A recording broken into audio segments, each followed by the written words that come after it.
I come to you this morning to talk to you about something that's very close to my heart.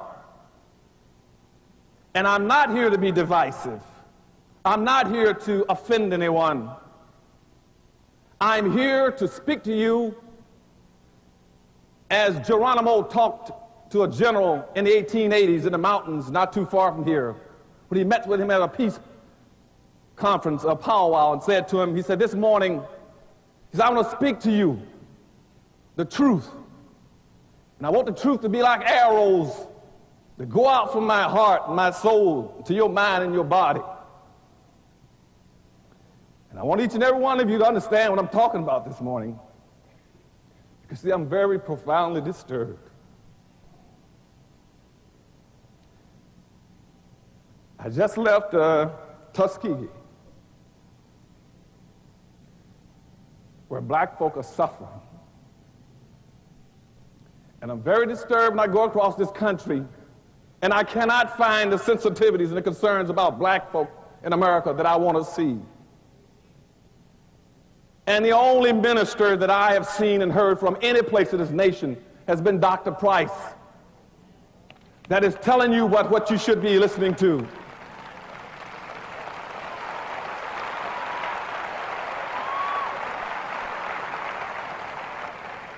And I've spoken all over this country and all over the world representing presidents and governors. And he is the only minister I've run into so far that violates all the social norms that were exacted on black folk back in the 1790s as this country began to move into an evangelical movement. And they decided in the 1790s that it's now permissible to have a black preacher or to have black folk invest themselves into a religious experience. And the establishment in this country says, yes, we will let blacks have their own separate services, but we must pick the minister. We must pick a minister that is controllable. And we must tell him exactly what he's supposed to do. We will license the ministers. So by the 1720s, the entire establishment in this country has set up a system saying that any black minister in this country, he has an admonishment. He must teach black folk three things so that religion will become a control device to help us maintain the status quo on black folk in this country.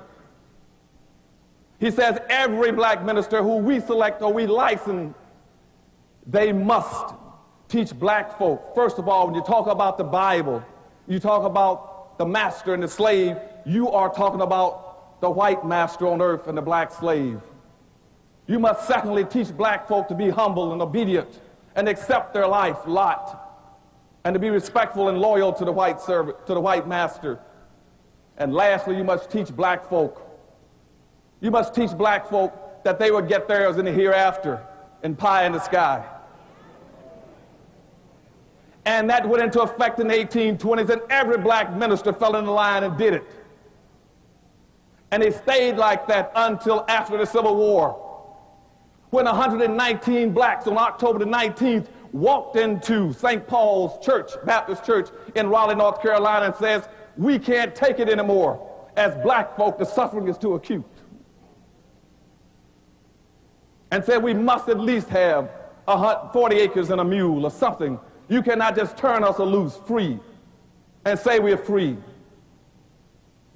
and give us non-economic emancipation where we are pennilessly, poor, impoverished, sick, broken, busted, uneducated, ignorant, homeless, nothing, and say we are now free.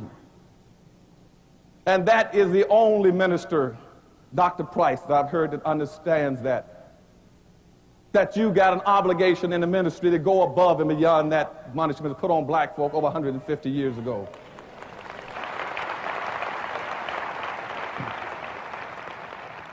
Now, in this area, maybe some of them don't like it. I don't care. I'd learned to respect a man at a distance, and I fell in love with him last night at dinner. And if I can ever be of any help to him in what he's trying to do, he's got my help and my institute's help.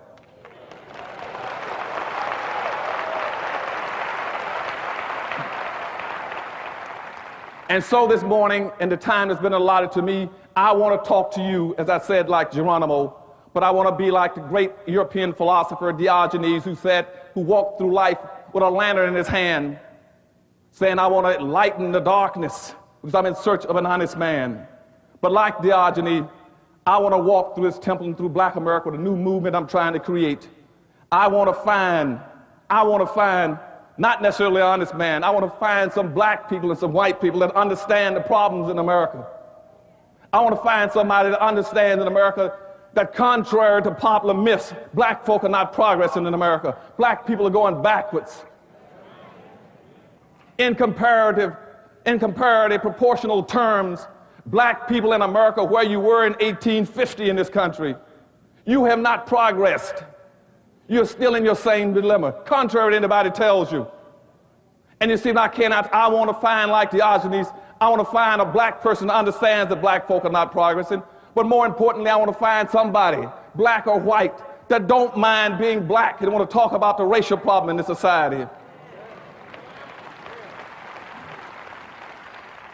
I can't even find that with my lantern in life. We got 3 or 4 major black organizations in America. 3. The Urban League, the NAACP, the Rainbow Coalition, and one other one. I can't even get them to focus on the issue of black folk. One wants to take care of cultural diversity. One wants to be talking about multiculturalism. One wants to talk about minority issues. The other wants to talk about oppressed people. And I asked them across the country, why don't somebody talk about black folk and the problems of black people? And so I'm looking, like Diogenes, for a person that understands the history of this country, because I want to understand the problem in America. And the problem is not what you all have been taught. The problem is not poverty. It is not unemployment. It is not unwed teenage parents. It is not food stamps. It's not public housing. It is not drug abuse. Black people only got 2 problems in America. The first problem is that you've been systematically locked into the lowest level of a real-life monopoly game. That's your major problem. And that's what Dr. Price directly and indirectly is telling you about every Sunday morning. You have been locked into a no-win situation. That means that all the wealth and power in this country has been skewed over 400 years systematically into the hands of the majority white society. Black people don't own a significant amount of anything to be able to control their lives. Whites in America right now control almost 100% of all the income, the wealth, the power, the resources, the businesses, the privileges, and all levels of government. You cannot compete. And I'm tired of hearing people telling black folk, why don't you compete? Compete with what? What are you going to compete with? They keep saying, well, black folk can run fast and jump higher. That won't make it. It won't make it. And let me tell you what monopoly is. Monopoly means that all the wealth and power has been skewed based on skin color, going white, yellow, brown, black. And if you've never played the game of Monopoly, let me show you how it's played. I play it every year at my family.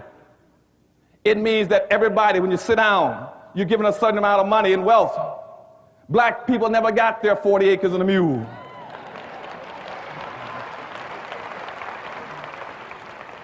Now we're playing this game of Monopoly. And let's pretend for a second in this auditorium that whites got $1,000 to play the game of Monopoly. Asians got $500. Hispanics got $300. Indians got $100. And blacks got $50 to play the game of Monopoly. Now, never having gotten your 40 acres of mule, you don't own any land. You don't own any land. And if you don't have the money, you can't put any houses and hotels on the land if you got lucky and had some. Now, when you roll the dice in our hypothetical game of Monopoly, and you roll the dice and your number comes up on the wrong piece of property, what happens to you?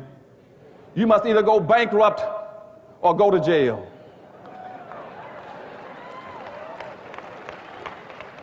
And that's the monopoly game that black folk are locked into. And when that happens to you in life, when you only got 2 alternatives in life, to either go bankrupt or go to jail, that is called an underclass.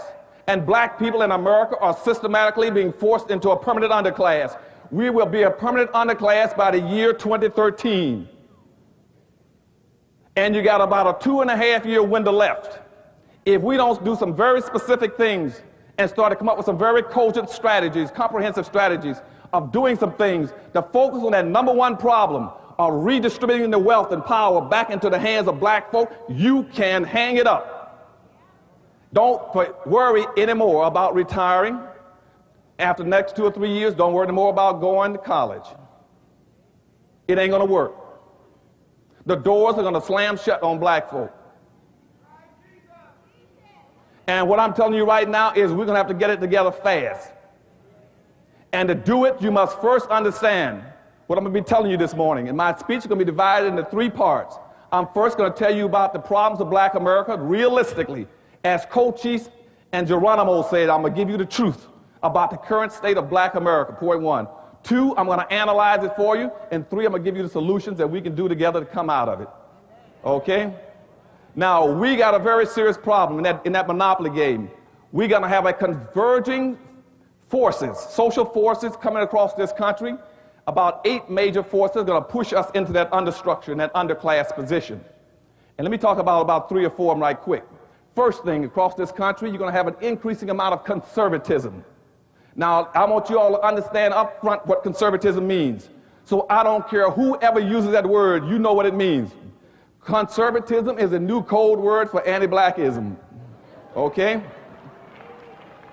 Except now a conservative can stand right in your face and tell you and confess that he's a conservative, which means he is a racist and not tell you he's a racist. Racism, right now, we got racism all over America, and I can't find one racist.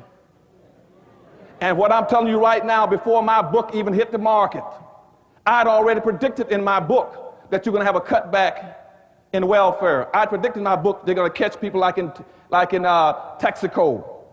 And they just caught Avis discriminating against blacks in North Carolina and South Carolina. And they just caught Circuit City, Sam's, Walmart's. I knew they were going to try to cut out the single-member districts. I knew they were going to go after affirmative action. I knew there were going to be riots all over this country that are coming. I talked about this a long time ago in the book because that's what conservatism means. Conservatism comes from the root word to conserve. To conserve means to hold on to what you've got, or those who ain't got, as my mother said in a 3rd grade deaf education, you ain't going to get. That's what conservatism means. And it means nothing else. It means maintain the status quo. It means use every device that you have to give the pretense that what you see is normal. And right now there's a conservative move in this country going from the White House across this land through the Congress that says whatever exists all over this nation and in Los Angeles is normal. They want you to believe that it's normal to go out in Los Angeles and see all the drug abuse and all the crime, all the poverty, and all the suffering of black folk lying and sleeping on the streets, drugged out, doped out. They want you to believe that's normal. That's what conservatism means, maintain the status quo. It also means to reinstitute white authority, white values, so you hear them talk about family values and all these other kind of things, and also white superiority.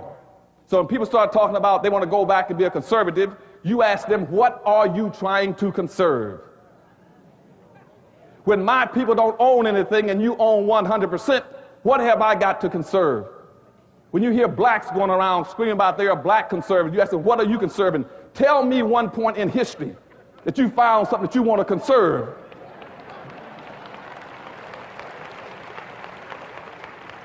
Don't let people run that game on you about being a conservative. You tell them, say, fine, if you want to tell me what are you conserving?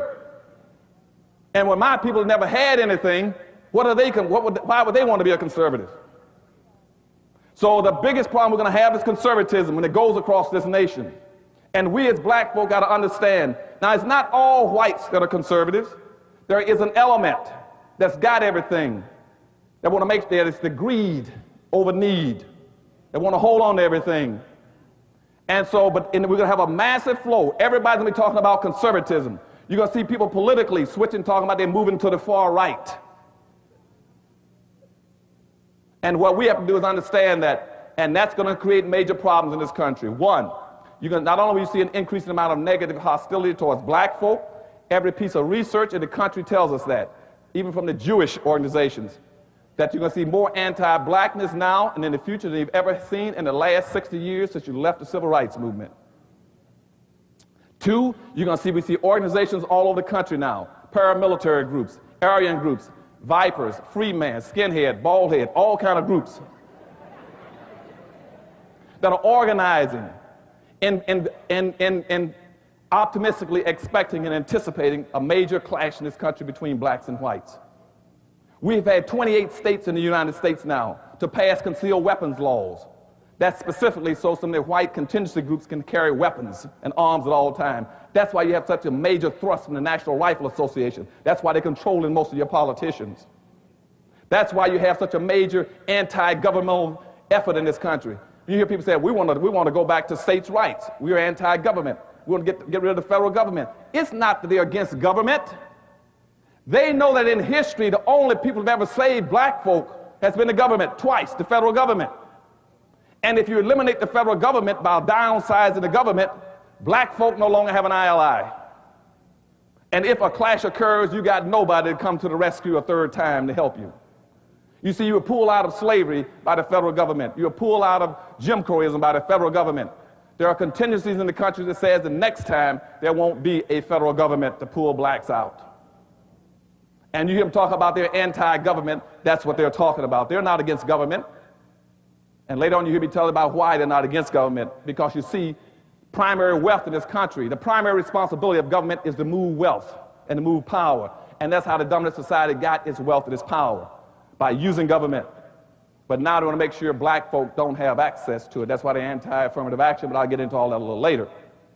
But so the biggest thing, one of the biggest things that are going to drive us in this underclass structure will be conservatism. The second thing is that you're going to have an unending influx of immigrants into the country. And that's what Dr. Price is talking about. And nobody, no black politician, no black organization wants to deal with that issue. They will avoid it at all costs, even though in their hearts they know that's one of the biggest problems for black folk.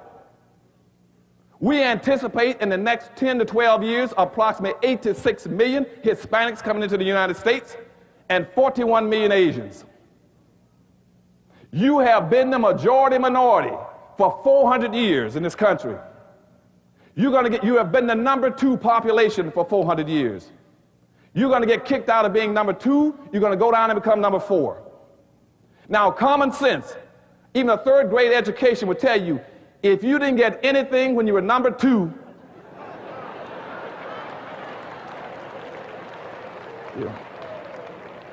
you all jumped ahead of me, but anyway, you can guess what you're going to get when you become #4. And the worst part about it is as you descend and go down to #4, those other groups are going to go up. And as they go past you, you're going to have major racial clashes in this country.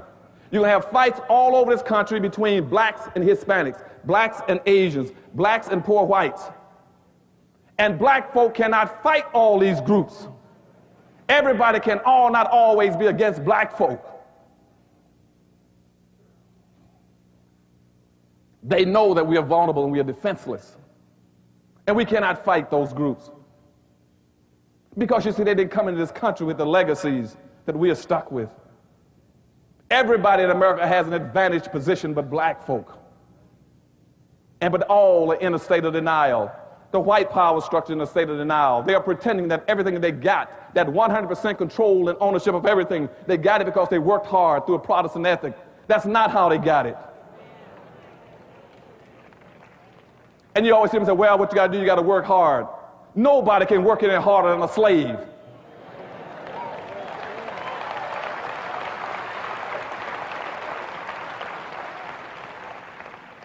But they're going to keep running these games on black folk. And at the same time, we got black folk that are accepting that what we got to do is work harder. And you see, when we get into that in a few minutes about history, what the power structure really wants is what we call unearned income.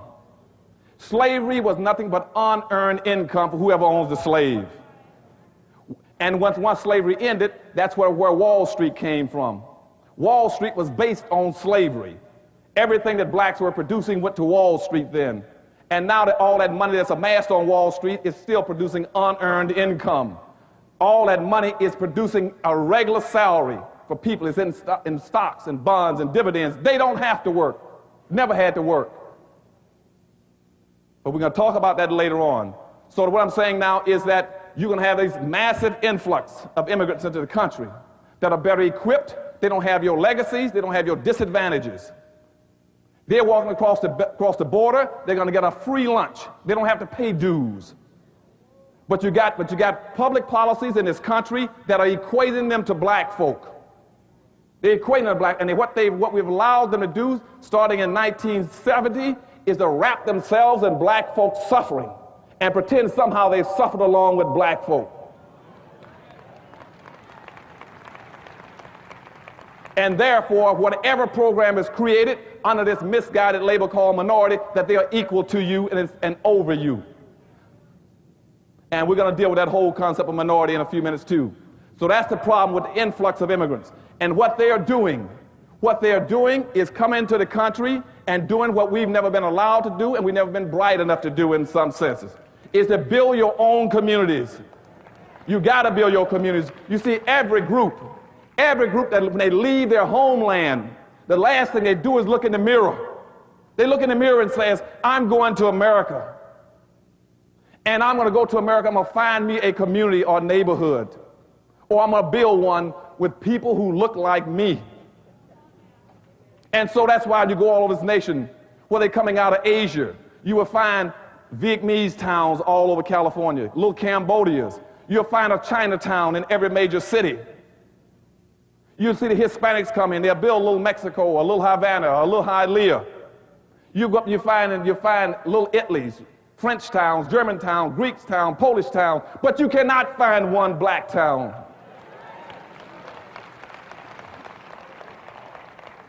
And we are the only people that keep trying to integrate. We're the only people, rather than looking in the mirror and saying, I see somebody that looks like me, I want to go find and build me a community of people who look like me. We're doing just the opposite. That's your second problem, is inappropriate behavior of black folk. We keep looking in the mirror and says, I want to get away from everybody that looks like me. You can't have any power and wealth doing that. If you don't have a community, you cannot rebuild Los Angeles without a black community.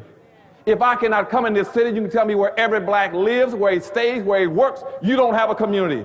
And all of you that want to go in business, don't waste your time. You cannot start a business and operate without a town or a community. Why can't you do it? Because without a community, you have no market. If you don't have a market, every black gonna go by your store at 200 miles an hour heading for the suburbs and heading for the malls.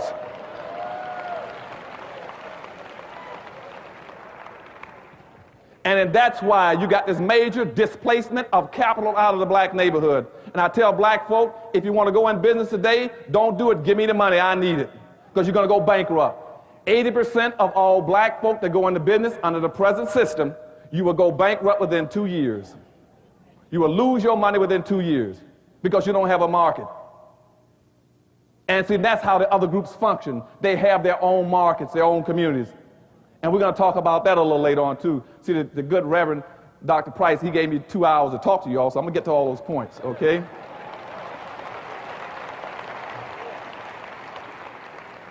So we got major problems. That's the second thing, is dealing with this influx of immigrants. And what I'm telling you is that they're not coming in here to be your partner or your ally. They're coming in to compete with you. And your black organization and your black leadership in this country is afraid to teach black folk how to compete with all these other groups.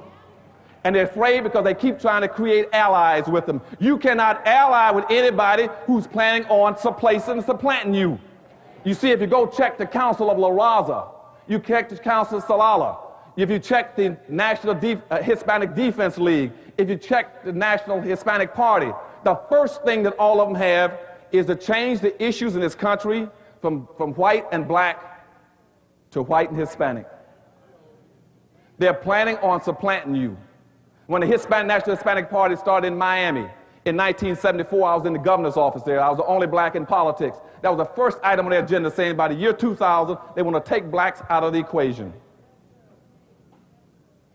And that's why, as Dr. Price just said, that's why they control South Florida. They play to win.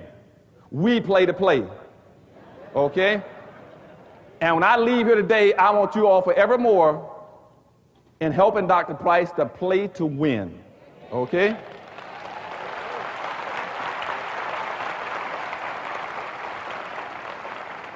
The third thing that's going to hurt us and push us into this underclass structure is technology. You got blacks running all over the country telling black folks, some people, well, what we're going to do, we can overcome racism, we get involved in technology. Won't happen. Technology has never been a friend, an ally of black folk. It has always been our worst enemy. Why has it been? Because you see, racism has always kept us in our place. And technology has always come along and run over that place.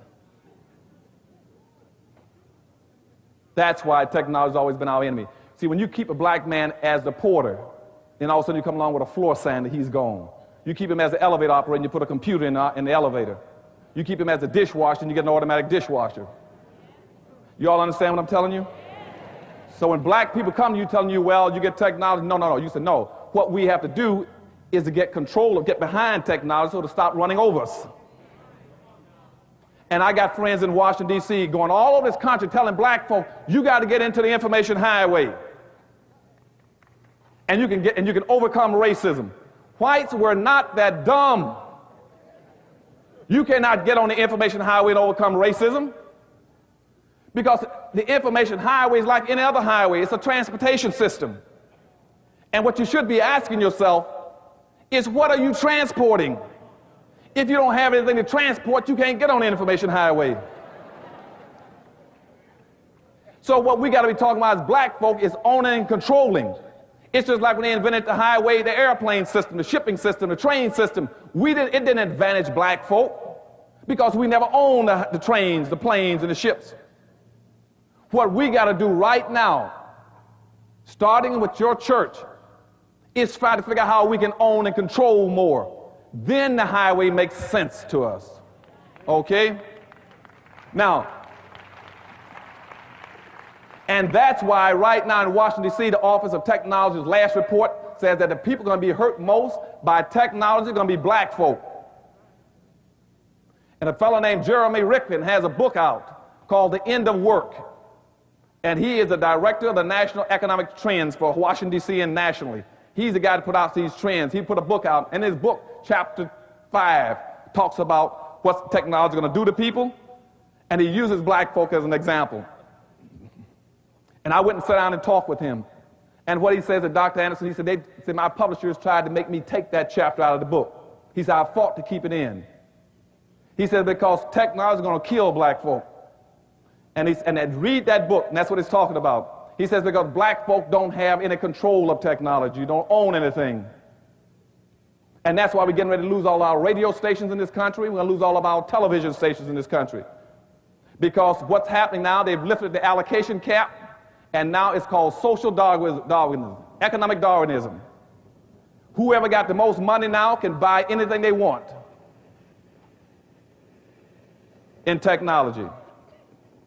And so the few black stations we got in the United States now up for grabs. And as a matter of fact, even the cable system is going to be up for grabs because we don't have the money and resources. We can't compete with the whites now who want to buy all the systems. And once that happens, you can't get your information in. Now, that would not happen to organizations, to groups like the Hispanics. Because, see, the Hispanics got smart enough, they built communities.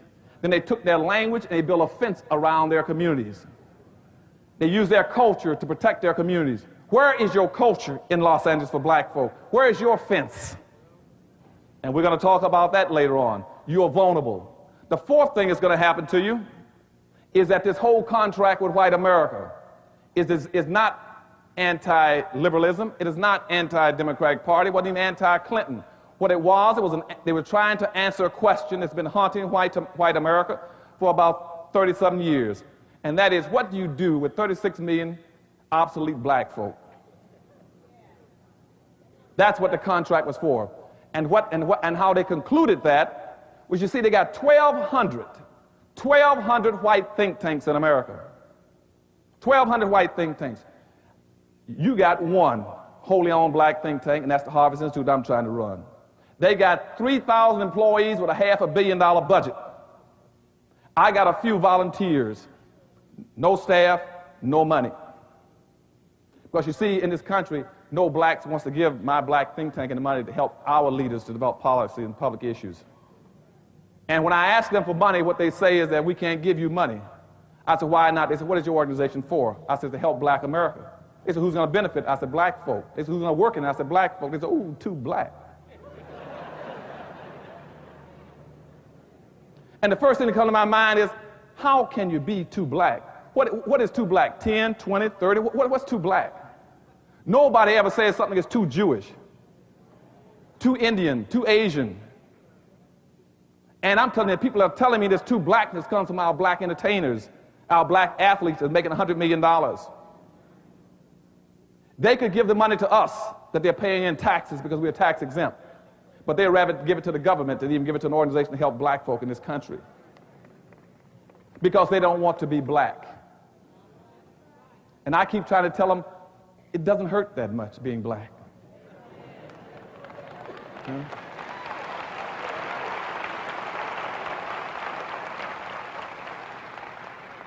Now, let me move a little fast. I'm talking too slow. I'm going to speed up now, go real fast. You all keep up with me. Now, what's going to happen now, what these think tanks decide to do in the contract with America, they found out through their research that approximately 68 to 7% of all the blacks in America work in some level of government.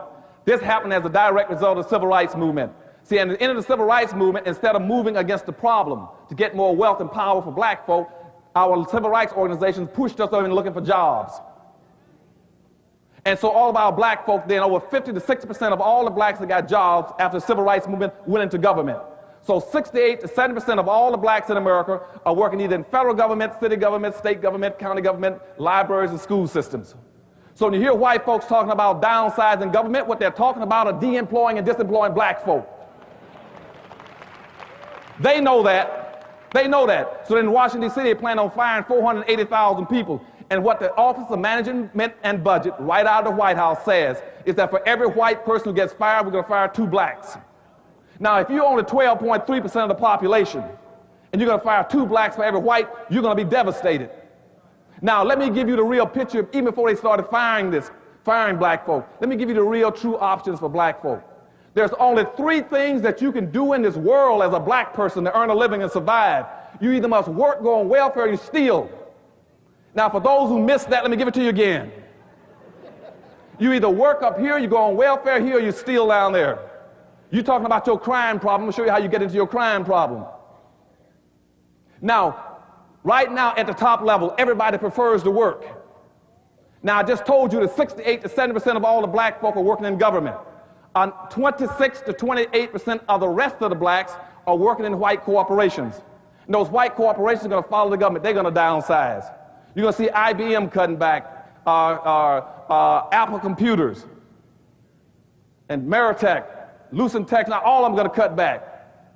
Only 2% of the blacks in America work in their own stores and their own business in their own communities. Only 2% that are not vulnerable. Only 2% of blacks are not vulnerable. The rest are vulnerable in America. Now look at the problem at the top. Now, contrary to what anybody tells you, the unemployment problem in America is not 5.2%. You hear it there in the newspapers and read. That is not about black folk. That's about whites. They're only talking about people who are either getting unemployment compensation or looking for jobs. That's how they're getting that figure. The unemployment rate in America for black folk today is 34% nationally. Now, if you want to understand how devastating that is, think for a second. Follow me along. Think about this. When the unemployment rate in America for whites went up to 25% in the 1920s, they called it a depression. Now, the unemployment rate for blacks hasn't even come down to 25%. But when the unemployment rate went up for whites and hit 25%, they used every level of government. They said it's a depression and every piece of machinery, money, anything must be used to bring that employment rate down. And now with black unemployment rate, not at 25%, at 34%, nobody cares. They say we can't, that's not the role of government to help with the employment problem. 34% for blacks nationally. Now in Detroit, Michigan, Baltimore, and New York, the unemployment rate is 45%. Don't think that's bad yet. I'm giving you the worst stuff yet. In Pittsburgh, it is 49%. And for black youth in this country, it is 57%. That's why you got your problem out here on the streets. Because nobody wants to give you the true facts about why you got problems. Now that's at the top level. Now when you kick those people out of those jobs in the government and out of those corporations, they must go down to the second level. I'm going to show you how you get into your underclass. You kick them down to the second level. But the conservatives in this country have already made preparation for you when you come down to the second level.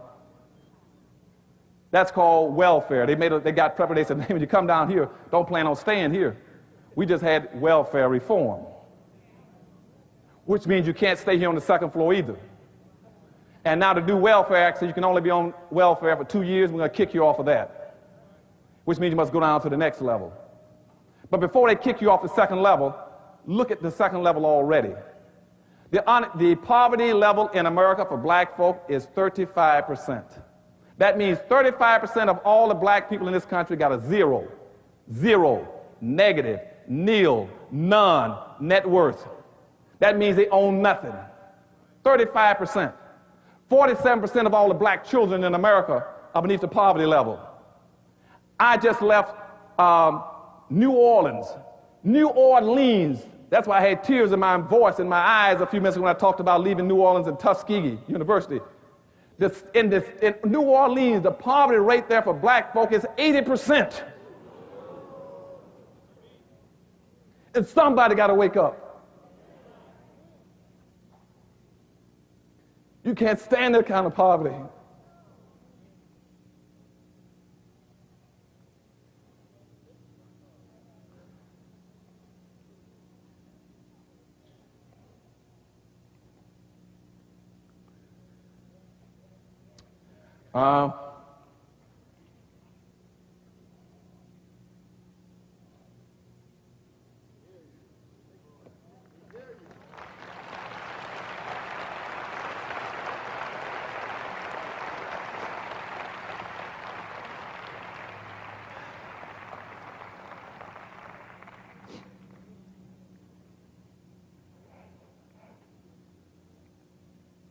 Anyhow, I'm sorry.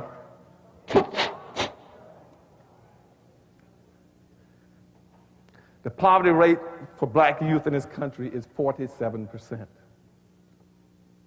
That means they can't even make daily bread. For black female-headed households, it is 52%, with 2 children in the family.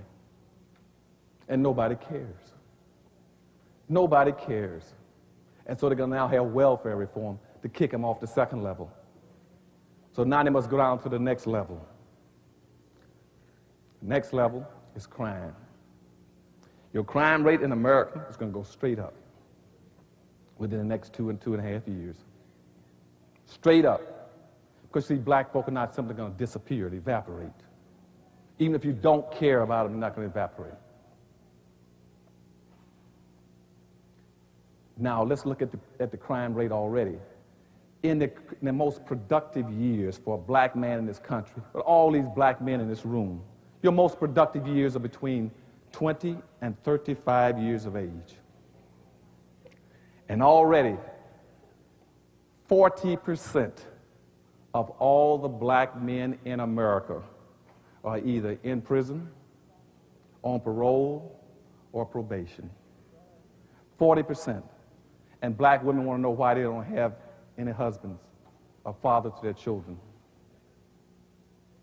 In the state prisons, 47% of your state prisoners are black. 52% of your federal prisoners are black. And 96% of all the prisoners in the United States, all the black prisoners, 96% are black men. And nobody cares. Nobody seems to care. Now, this is not new. Because you see what's going to happen now, you're going to have a new growth industry in this country. The new growth industry is going to be owning, operating, and building prisons and selling services and goods to them. And there are 2 major corporations right now, I won't give you the names, have already set up a big contract to take over some of the monies of it. The government passed what's called the Omnibus Crime Bill for $29 billion to build more prisons in the United States. And 2 big companies have found out they can get $82,000 for every jail cell they build and $27,000 a year to operate the prison per prisoner. And just in all those black prisoners you find, just the black male prisoners, for supplying them with shaving lotion, underarm deodorant, and soap, that is a $3 billion a year industry, and black people don't get a penny out of it. People are already making money off of our people in prison. And nobody even cares about where the money is going and how they're making the extra money, even after they criminalize you. Now, this criminalization process didn't start here, so let me get with the public policy and show where everything started, and let's analyze it with history very quickly. The whole problem goes back to 1619. In 1619, there was no such thing. Y'all be clear on this. There was no such thing, basically, as racism. Racism didn't exist before black slavery started. You had conflicts between ethnic groups. You had conflicts between religious groups. And you had cultural disagreements. But you never had racism until black enslavement started. Racism is a word that means race. It means group. I don't want you to let people keep telling you that black people can be racist. You cannot be racist. The word does not exist for you. Racism means group-based. Racism means a power relationship. A power relationship between two groups where one group owns and controls so much that they can use their wealth and their powers to deprive and hurt and injure another group. That's what racism is. And no place can you find a black person on earth that can be a racist. Only thing you can get at best is a black reactionary. That means a black person who's reacting to white racism. And I want people to quit calling Farrakhan a racist. Farrakhan is not a racist. What Farrakhan is doing is reacting to white racism. If black folk had been racist, they'd have been racist 400 years ago. They would have stopped people from depriving and hurting and castrating and lynching and exploiting them 400 years ago. That's why if you go back through history, you cannot find one single solitary instance any place in history on this earth where black folk have had enough power and wealth to come together to do injury to another group and take something from them. In the United States, you've never seen any blacks come together as an organization, as a group, to hurt any other group. Blacks have never done anything to Jews or to whites or anybody else, Asians or Hispanics, as a group. We can't practice racism. We don't even have a community to practice racism. But on the other hand, I can go through history books and I can show you mountains, thousands, maybe millions of instances where everybody else have done things mean to us, to deprive and hurt us, by social customs, by extra legal and legal means, by laws to do in black folk. You can't be a racist unless you got power and wealth for your group to be able to hurt other people and take and do them in, and we don't have it. So all we are reactions to white racism. And so in 1619, when they started bringing blacks into this country, they brought blacks in this country for the very specific reason, initially, as indentured servants. They were sold off a Dutch ship for water and supplies. Blacks did reasonably well in the United States between 1619 and 1920, about 1924, 1925, in that general time frame. They served out their indentureship. Between 1626 and 1638, they began to intermingle with whites. Some of them intermarried, interbred. In 1638, the founding stone for racism in America was laid. The state of Maryland put out the first public edict that started racism for blacks in America. They put out an edict, a public policy called the Doctrine of Exclusion. The Doctrine of Exclusion says that black people should never be permitted to enjoy the fruits of white society. That became the doctrine of racism in America in 1638. Now, that was called a doctrine of exclusion. That meant every time you get a chance, exclude black folk out of it. I don't care what it is, exclude them out. What is out of, nowadays, out of welfare, food stamp, whatever it is, exclude them out. Business, anything you can do.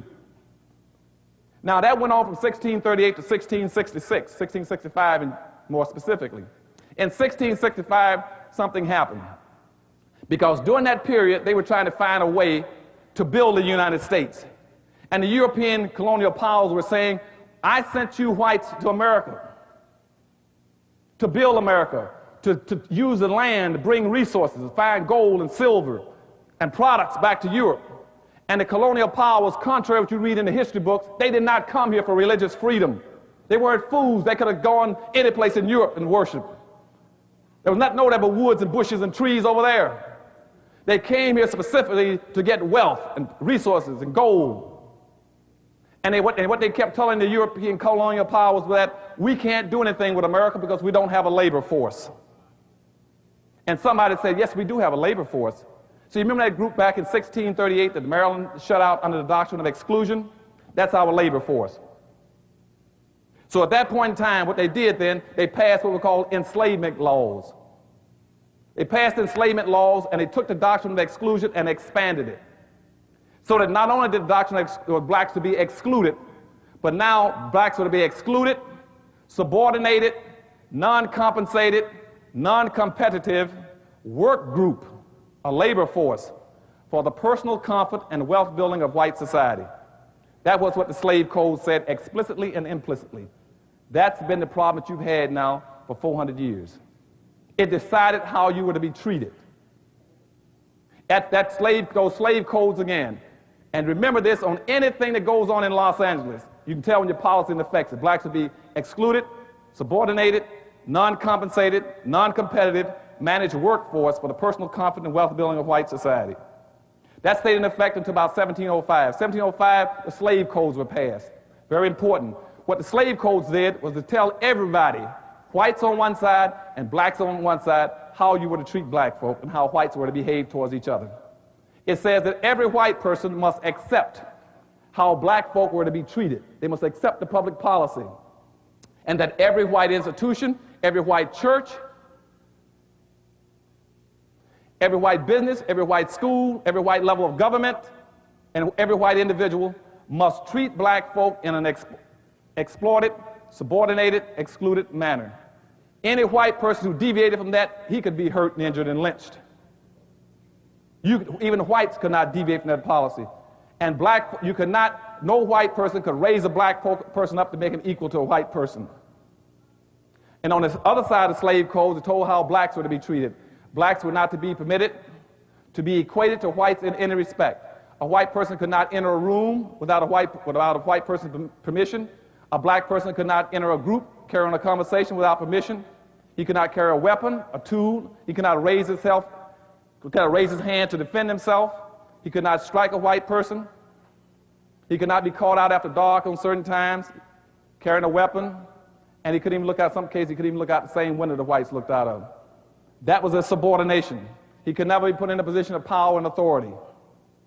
Now, those what the slave codes did. And also the slave codes attached to that was called the Diversity Act of 1705. It says to make sure this thing works, every time you get 6 black folk together, make sure there's 1 white person included. That was to always monitor black folk, to make sure they never did any planning, that they never did anything that could be injurious to them. So by 1710, things really started picking up all over the world. 6 out of every 7 persons coming across the Atlantic were black folk coming to America. 6 out of 7 were blacks. For the first 300 years, coming this way west were blacks. Just in between, show you what they were doing, from 1500 to 1660 as an example, they shipped 5 million black folk out of Africa just to Central America down here to dig for gold and silver. And in 150 years, black folk with tools and sticks and stones, they dug out over 16,000 tons of silver and over 4,000 tons of gold. All that went back to Europe. Black folk at that point in time were producing almost 99% of all the sugar on earth, cotton, tobacco, anything else. They were building all the houses. They were the caulkers, builders. So what they did then, they started advertising in Europe. So anybody who wants to get wealth, they go to America. You go to America, we guarantee you. We give you free land and free labor. And you would have to be an idiot to come to America if we give you free land and free labor and not get rich. So they began, and by 1710, somebody said, well, how are we going to control all these blacks? So the state of Virginia passed a law called meritorious manumission. Meritorious manumission then says that we will control blacks by building in an internal attitude inside of them to make them see things through our eyes, to make them white in everything but skin color. And what the meritorious manumission was passed by the state of Virginia in 1710 then said we will reward any black who gets very good at this. And so if any black person saves a white person's life, protects a white person's property, invents something that a white person can make money off of, or if he squeals on in the slave revolts, he would get freedom. Okay? And so I tracked from 1710 all the way up to 1860s. And out of over 200 some possible slave revolts, a black person squealed in every one of them. And so following that up, so in 1712, there's a guy named Willie Lynch, 2 years later down in Jamaica. He heard about the law, and he came up to Virginia and says, I know how to do it. I can help you set up a system where black folk will never, ever organize and come together again. He says, I got a lot of experience in the islands on treating blacks. And so that's what y'all heard about the Willie Lynch letter. That's what that case. So Willie Lynch came up 2 years later, and they paid Willie Lynch to be a consultant to carry out what was enacted in Virginia in 1710. He says, I would divide blacks along lines of sex, along lines of skin color, along lines of age, tribe, everything. He said, in that way they'd never get organized again. They would never, ever have a community. I would divide them so they'd never have a community that would be functional.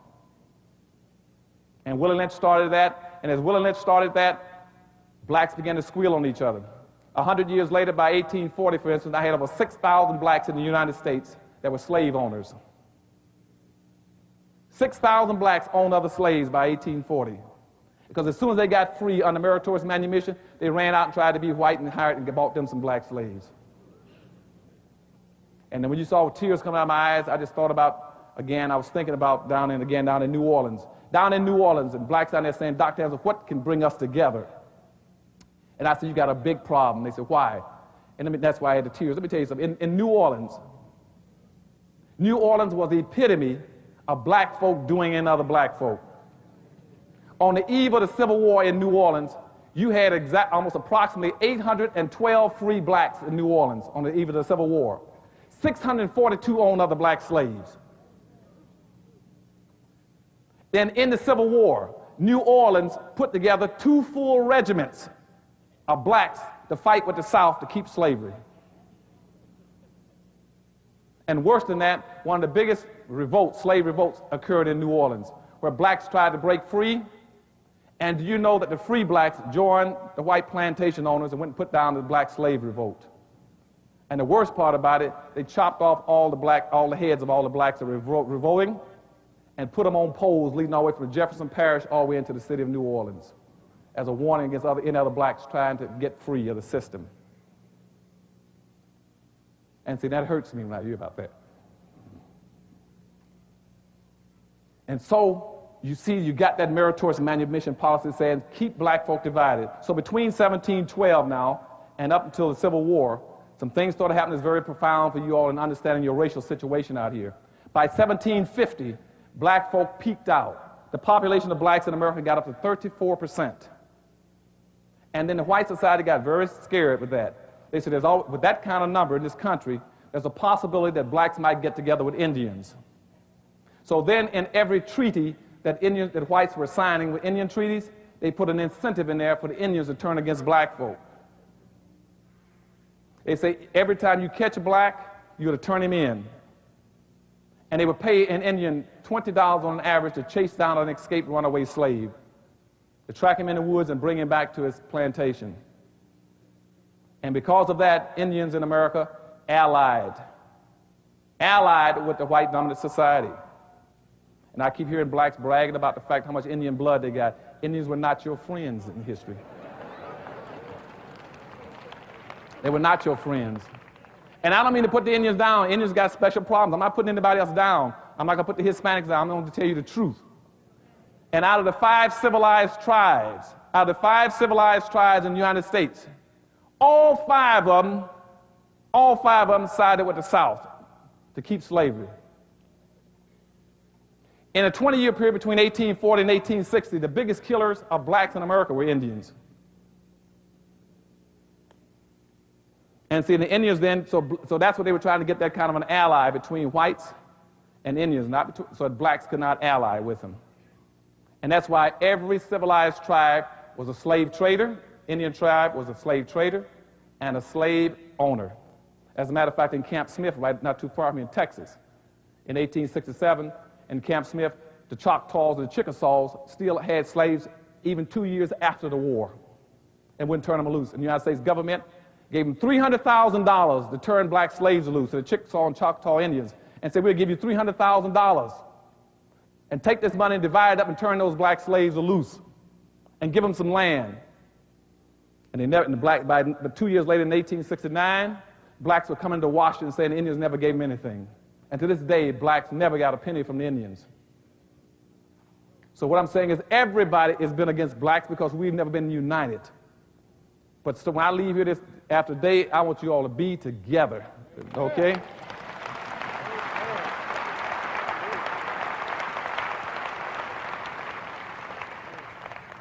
And so by 1750, we hit 34 population. That scared. The colonies were scared. So they started petitioning England to quit shipping any more slaves in. And that's what triggered the Revolutionary War. And one of the biggest things was that they were scared that blacks and Indians might somehow get together and take over the country. And so after the war was over, well, let me get before that. Then the Constitution was written. When the Constitution was written, what they did, they went back and picked up the slave codes I told you about, the slave codes and the enslavement laws. That's why in the United States Constitution they classify you as 3/5 of a human being, why they passed the Fugitive Slave Act, and why they condone, okay, slavery. That's why you got locked into that whole system. Because what they did then was give all the power to the slaveholding states in the South. And the first compromise was committed at that time. And what happened then, the wealthy whites in the country says, we will allow people to keep slaves, but we'll always protect poor whites. And so they started a system saying, wealthy whites up here, poor whites here, blacks down there. So even if you're a wealthy white, you'll make sure that poor whites are at least the management class, that they're over the blacks, they're the supervisors. So the blacks go into the ditch, the white will stand over it, the poor white will be over the ditch. If you put a black person on the truck, the white will drive the truck. Okay? That was a commitment that was made that poor whites would always come at least right above blacks. And I'm going to show you how that got into all our national public policies later on. And so between that, that was built into the Constitution. Now, they developed a system in this country. I hope my time is on. Is my time running? Okay. So they built into the Constitution, right after the Constitution was initiated, they built the Constitution based on the premise that you're going to have a social democracy. Very important for black folk. A social democracy means that the majority will win, the minority will lose and suffer.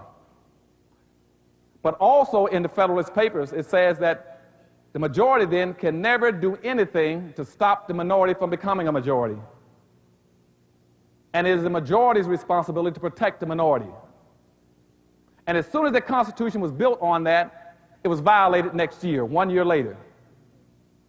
Whites in America never accepted that it was their responsibility to protect black folk if you're going to make them a minority.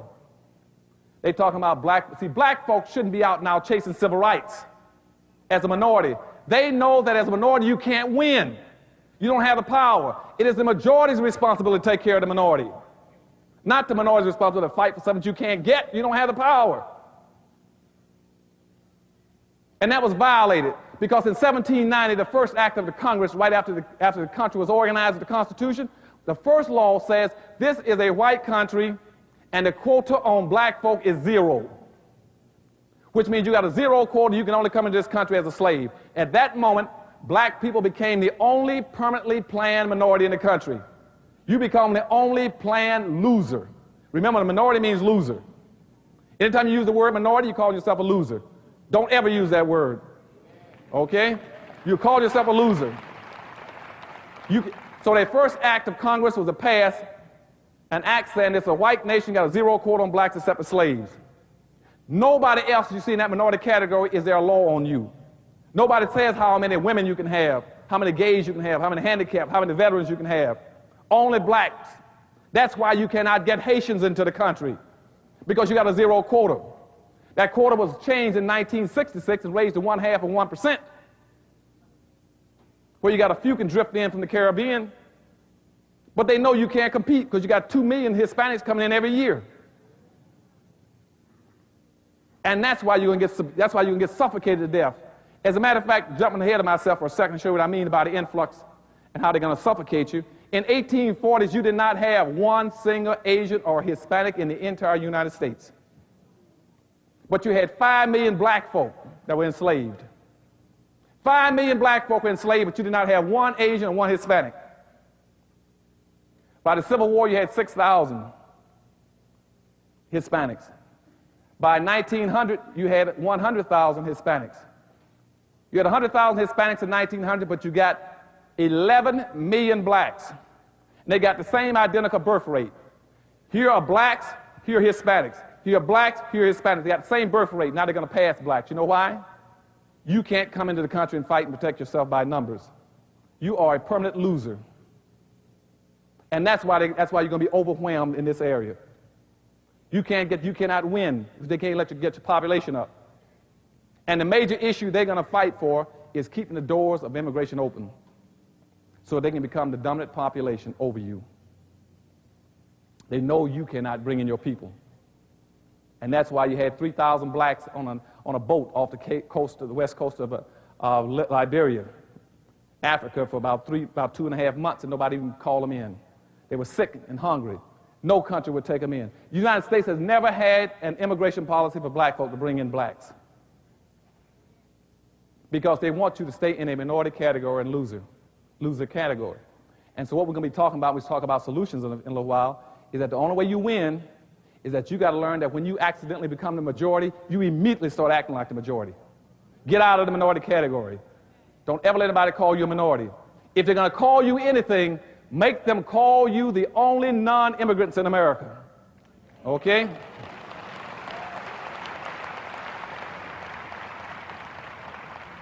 Every public policy that you develop, every program that you develop it for non-immigrants. When you develop it for non-immigrants, you get into a special category with just black folk. You immediately, that word non-immigrant reconnects you with your history. It reconnects you with how you got here. It reconnects you with your culture and your past. Right now, you have no past and no culture, no future. And another thing that does when you start using the word non-immigrant is that you jump ahead of all the other groups. As immigrant takes on a negative, you say, hey, I'm not an immigrant, I'm a non-immigrant. And what you also do, you stop whites from bragging about my daddy came from Poland, my daddy came from Germany. You stop them from doing that by saying, hey, you're an immigrant then. I was here before you. See, 97% of all the black people in the United States were here before 97% of all other people here are even arrived today. Remember that. Very important. When somebody starts telling you to go back where you came from, you say, hey, 97% of my people here before y'all ever arrived. And so if anybody's going to leave, the last leave first. And the people who developed everything should stay here, because everybody else got a free ride. So let me tell you what happened between 1710 and 1712 and the Civil War. Let me show you what blacks did in terms of accumulating the wealth. Nobody else accumulated the wealth. The wealth was in black slaves. They keep flipping things over, tricking my people, for making you believe that somebody worked hard and that they got their money from land. They did not get their money from land. Land had no value. Land had absolutely no value. You could get all the free land you wanted in America. They had head rights and land grants. They gave out millions of acres of land whoever wanted. You could go in the United States and go out to what we call the frontier, where Indians were, and say, I own from here to that mountain, drive a stick in the ground, go down and file a claim. Only time land had value when you put a slave on it. And according to President Andrew Jackson, he says that immediately a black slave would bring 75% of the value to the land. So between the time of enslavement and the Civil War, whites in America invested $8 billion into buying slaves. And when they talked about freeing the slaves, they demanded their money back. And they asked for reparation. They sent a letter to Lincoln saying, we'll turn the black slaves loose, but you give us back our $8 billion. President Lincoln, you all don't know it, he sent a letter to Congress asking for $8 billion in reparations. Congress says, you know, that kind of money doesn't even exist. That's more money than all of our businesses and the federal budget put together. And that's one of the triggering mechanisms for the Civil War. They didn't have that kind of money. As a matter of fact, from the period I just told you about from 1710 to the Civil War, 2 out of every 3 people in the United States that had over $100,000, 2 out of every 3 lived in the South. A white plantation owner in the South who had black slaves had 400 times the wealth of a northern farmer. A white person in the South with 2 slaves had a value equal to any non-farmer in the North. If I take the white person in the North and add his house, his land, his animal, his tools, and his savings together, if you own 2 black slaves in the South, you had as much as a white person in the North. In the South, up until the Civil War, a black slave was an American Express card, a walking Visa card. A white person did not have to work. All they'd do in the morning was get up and get his 2 slaves off to work and lay and wait for them to come back. He didn't have to work. On the eve of the Civil War, to show you what that means in terms of having a slave, black people in the South, on the eve of the Civil War, picked and sold alone over 1 billion pounds of cotton and was sold just to England alone. England paid 48 cents a pound for that cotton. That money from that cotton gave every white person in the United States $500 without even working on the eve of the Civil War. So what I'm telling you is that they didn't get their wealth from working hard. And I went back and looked in 1860 and said, in 1860s, what did black folk own, even the free blacks? In that time, poor blacks that were free in America, the blacks in general, they had 1/2 of 1% of the wealth in 1860. I checked again in 1960 and see what they'd accomplished. After a Civil War, World War I, Depression, World War II, Vietnam War, Korean War, and the Civil Rights Movement. See what blacks went up 1% in 100 years and all those catastrophic international events. The wealth was frozen in 1860. And even today, blacks own and control less than 2% of the wealth. You have not moved. Blacks don't own anything that has any value over 2%. So what I'm saying to you now is that that's where the wealth came from. And starting from 1860 up to now, that became what we call inherited wealth. The white society nailed that wealth down. So that now that it's passed on from one white generation to the next, to their offsprings, children, parents to child, parent to child. It's been going on now for 15 or 16 generations. And what does that mean for you as a black person?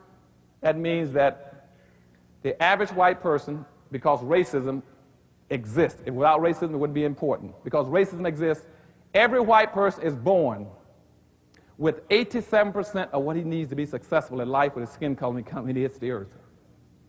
All he needs to do is be successful now, is get a scheme in his head and persevere. Because everything he needs is either in his culture, in his community, in his neighborhood, in his family, in his school, in his business, and in his government. He's going to run into it sooner or later just by staying a straight course.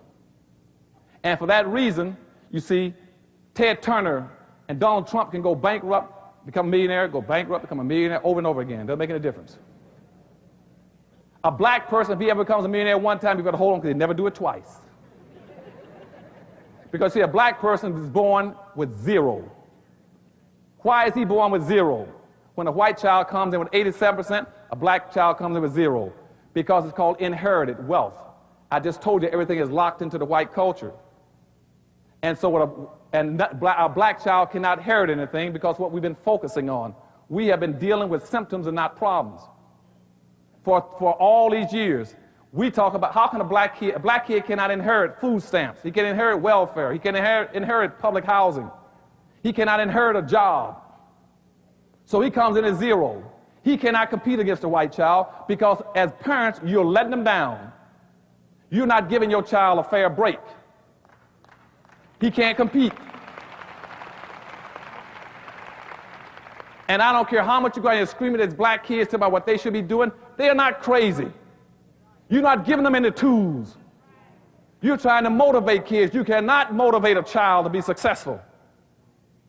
Motivation only means giving people interest in doing something. What you got to do, working with Dr. Price, you got to empower these young people.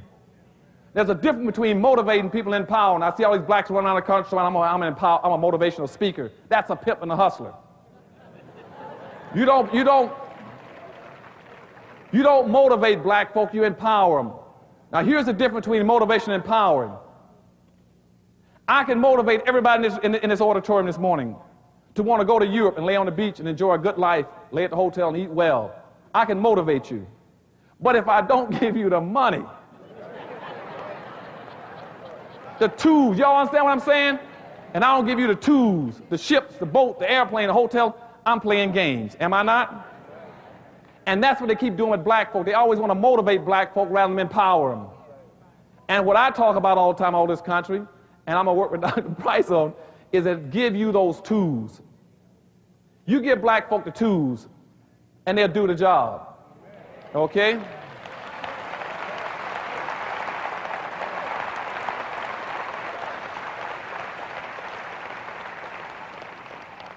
I'm watching the clock. I don't know how much time I've spent so far. Am I fine? 47 minutes? Okay. I got 47 minutes. Let me wrap it up then. So give them the tools. They can be successful. But they won't always want to motivate blacks. And that's why when we came out of slavery, what they did, they gave blacks what I call non-economic emancipation. Then when we came out of Jim Crow, they gave us non-economic integration. See, money never entered the picture. Why didn't it enter the picture? Because here's why it's important for you all to remember this. Because at the Civil War, that was the dividing line. That was the first time that land became more important than a black slave. Okay? And that's why you all didn't get the 40 acres and a mule.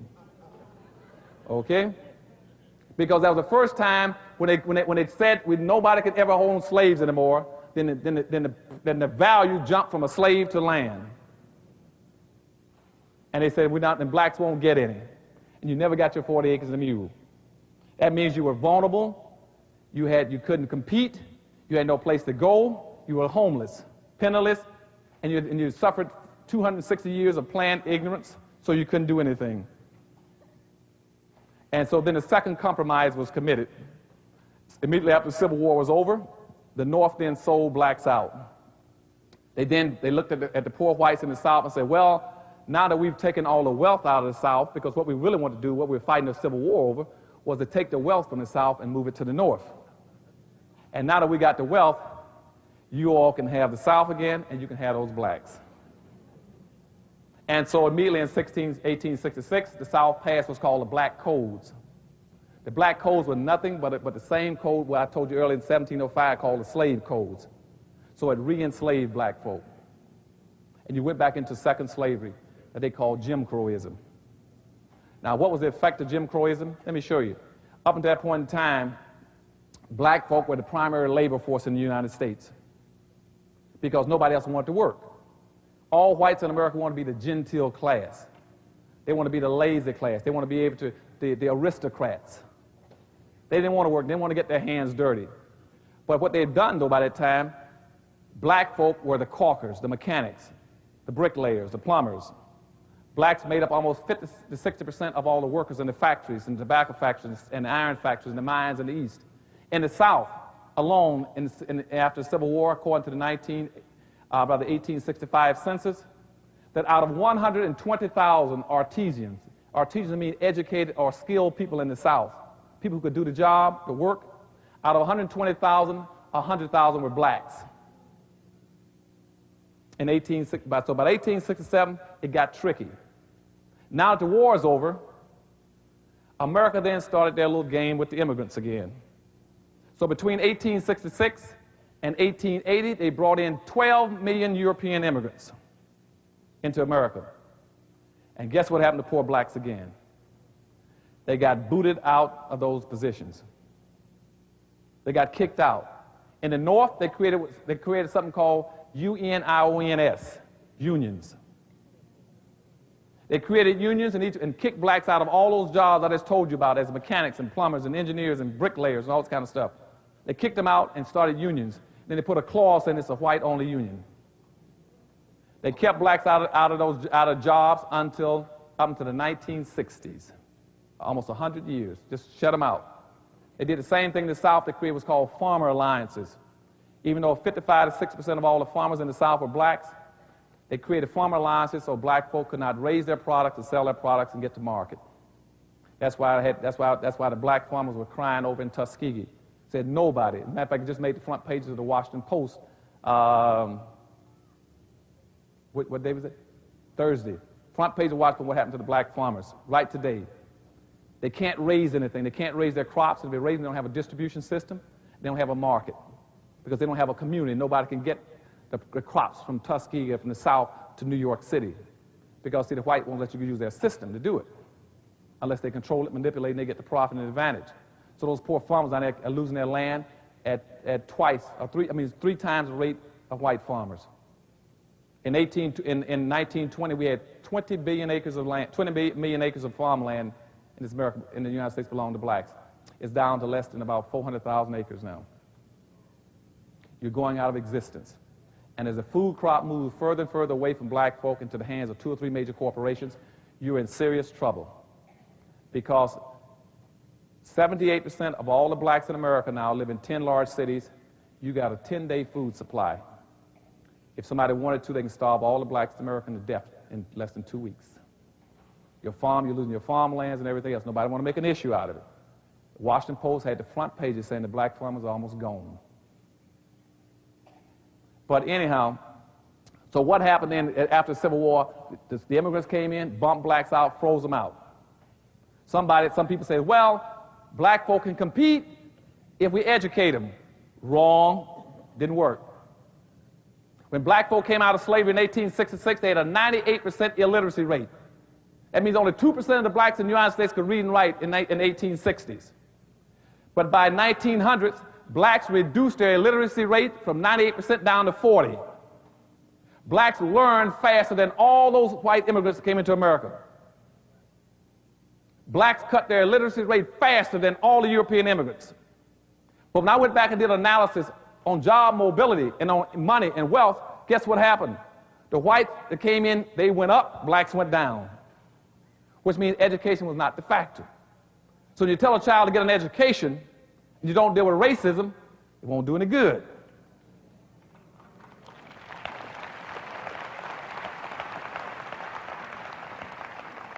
And I got blacks all over the country telling me, so Dr. Anderson, it's time for black folk to put racism behind them. Black people cannot put racism behind you because you didn't put it in front of yourselves.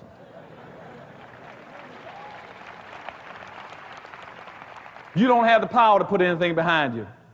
And the most dangerous thing you can do is to start talking about cutting yourself away from your history and the fact of racism.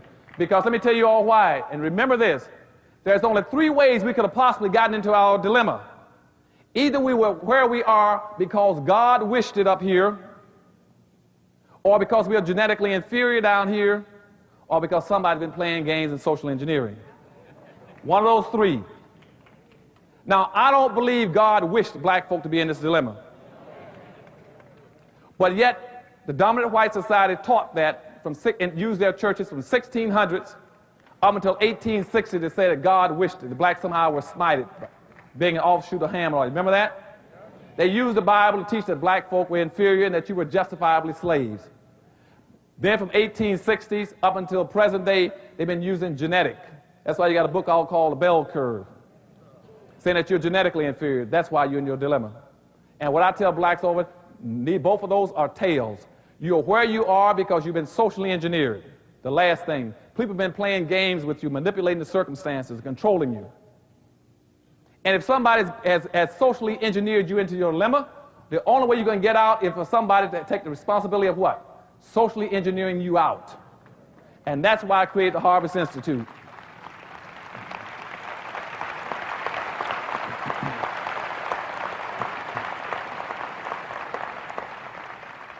And so what we're doing now is trying to go back and understand everything that's happened to black folk, and I'm trying my best in my books and my institute to turn everything upside down and give you a halfway fighting chance to come out of it as a winner. I don't want you to lose anymore. I'm tired of black folk losing. Okay?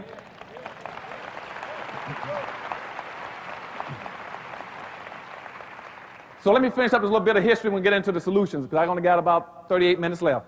Now here's what happened. So by the 1900s, when Jews began to come into the country, what they were doing then, they came in looking for wealth building opportunities. Go look at all their basic documents for their organizations. They came in looking to build businesses and to find wealth and money.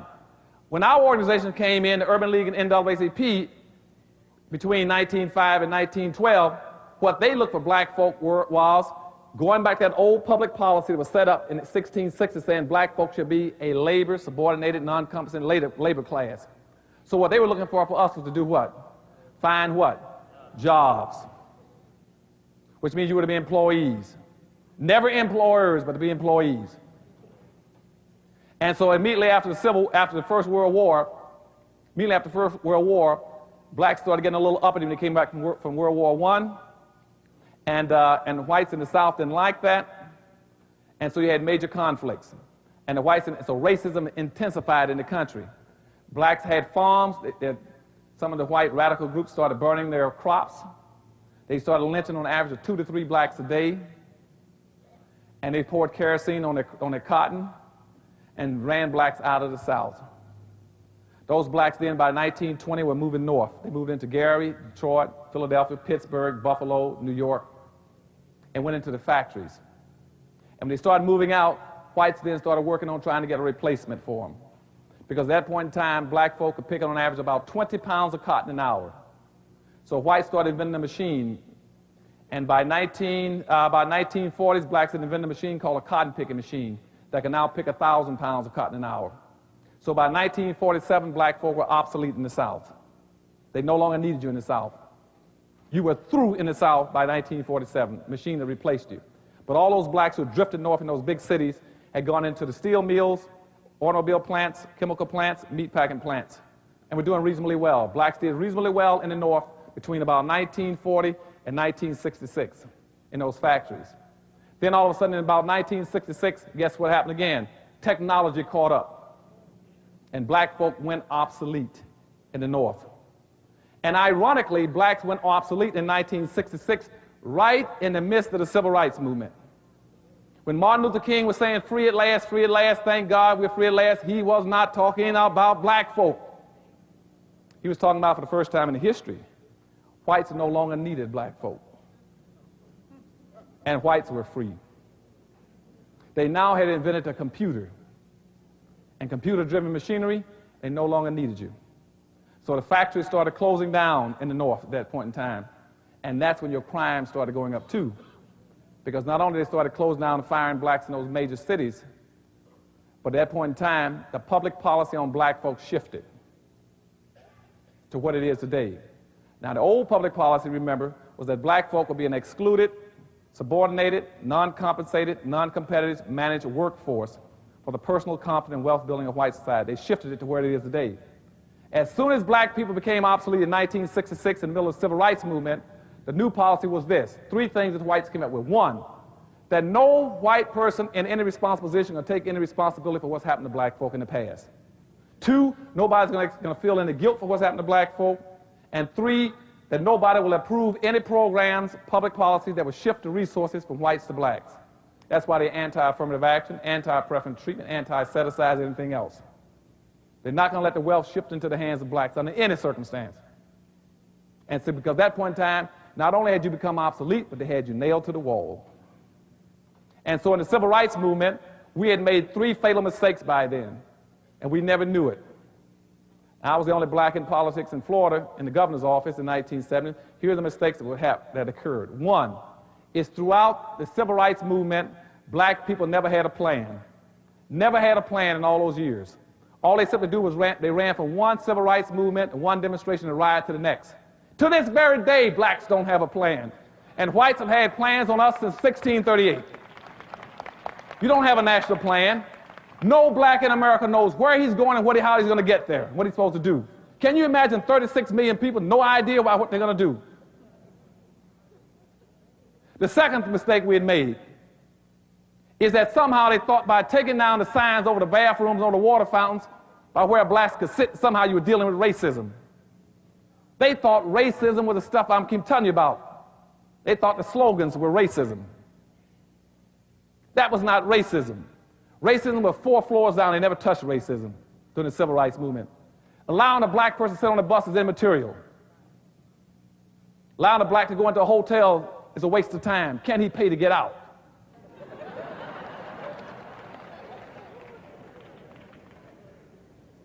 And the third mistake we made was that we never created an institution that would educate our young black kids.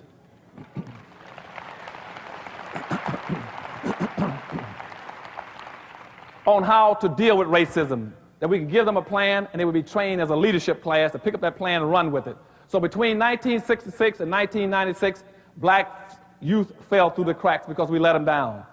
We let them down for a number of reasons. One, because we pursued integration when we should have been pursuing desegregation.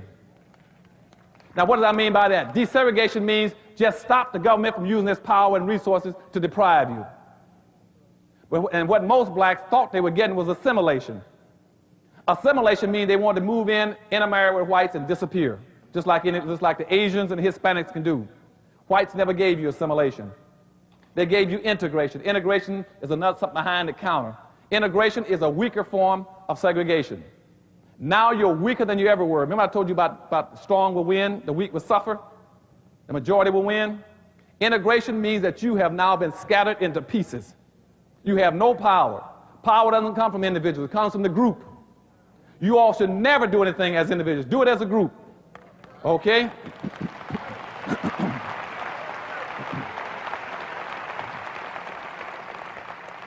In this church, you all stick together all times. Stick together as a group and stay behind your leader.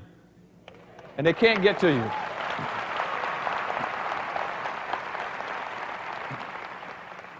Integration also took away your leadership. The minute you integrated, what you did, you accepted Newt Gingrich and Bob Dole as your leaders. That's why black leadership disappeared. When you integrate, that means you become a guest. Integration means black people become G-U-E-S-T-S. You're a guest. You're a guest in everything everybody else owns and controls. You're a guest in their hotels, their restaurants, their airlines, their neighborhoods, their schools. You don't own anything in America because you volunteered to become guests. And before integration, blacks had their own communities. They had their own resources. They had their own businesses all over this country. And you young people here today, you don't know it, but I'm telling you, black folk had viable, competitive communities before integration. They had clean communities. We did not have the crime in the black communities. As a matter of fact, before integration, most blacks in America never had to lock their doors.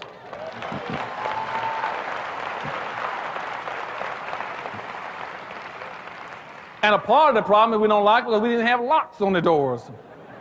You got scared to put a chair under the door. And you left your window up all the time because you didn't have air conditioning.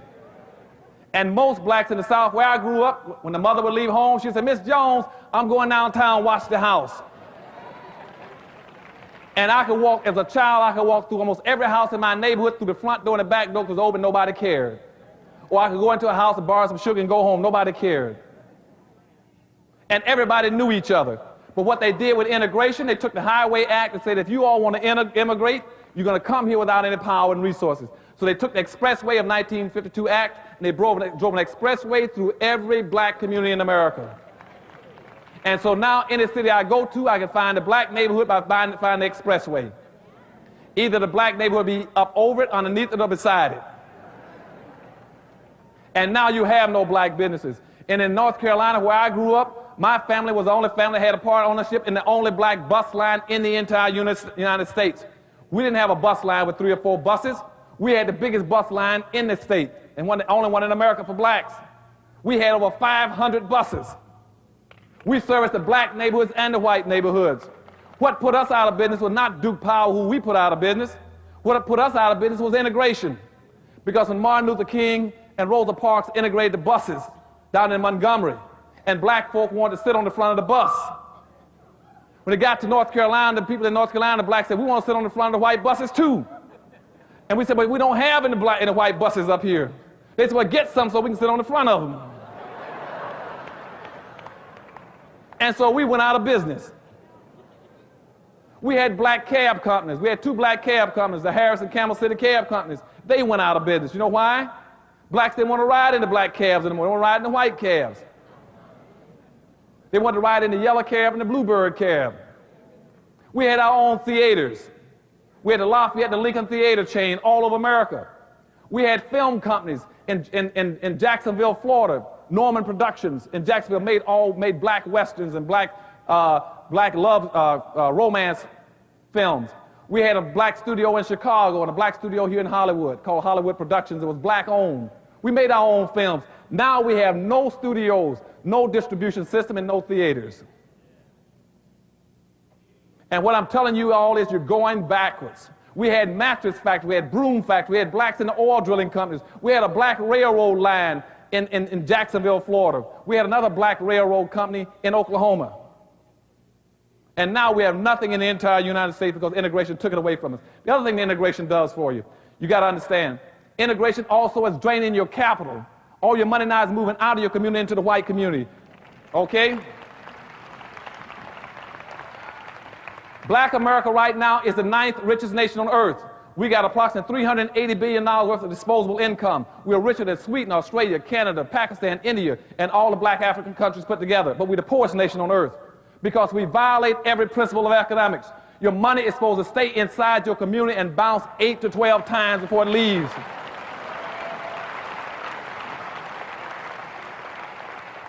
Black money does not bounce one time. You know why it doesn't bounce one time? Because you don't have any communities to bounce it in. You're so busy integrating. Where are you going to bounce it? How are you going to pass it through another black hand? So as soon as a black person gets paid, before it touches another black hand, he runs right to the suburbs and spends it. He spends 95% of his money immediately outside his own community. He keeps 5% to take back into his community. Out of 5% he takes back into his community, he spends 3% of that in non-black owned hands in his own communities. Look around your neighborhood, goes into non-black owned businesses. Only 2% again, only 2% of all the black people in America keep their own money in their own communities. And then out of the 2% they keep, they then take that down to a white bank and put it in the bank, can't even get a loan. And now you're bankrupt. You go bankrupt every 24 hours just as regular clock, and whites don't take you serious. They know that anybody who goes bankrupt every 24 hours should not be taken seriously. You started raising Cain outside their store, they say, hey, wait a minute, it's 3 o'clock, wait for those blacks, they'll go bankrupt in about another 3 hours. They know you're gonna violate all the rules. So the reason we don't have any black businesses in America is for 3 reasons. 1, we've never had a national plan to start building black businesses in the country. That's why I wrote my book. That's why you got a plan now. 2 is that whites and other groups are boycotting your neighborhoods. They're boycotting you. And 3, we're boycotting our own neighborhoods and our own stores. That's why we don't have anything. Now, as long as you live, you will never see a white person get up on a Saturday morning, drive down to a black neighborhood, and get out of his car and go into a black store to buy something made by a black person. If you do, take a picture of it.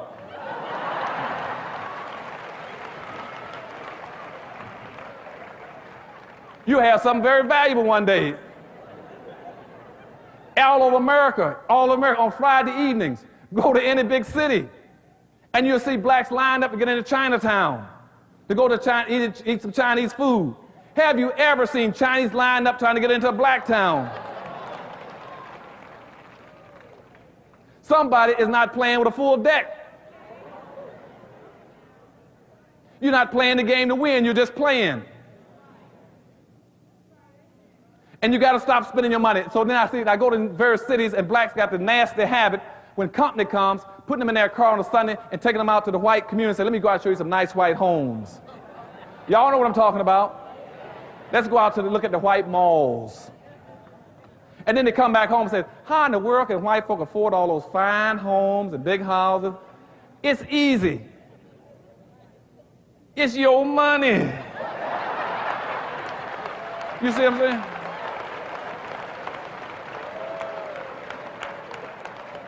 And y'all think I'm teasing. See, they're living off of 2 incomes. They live off 100% of their income and 95% of yours. And you're trying to live off of 2%. It is humanly impossible for a race of people to live off of 2% of their income. And in America, you equate human worth based on what you own.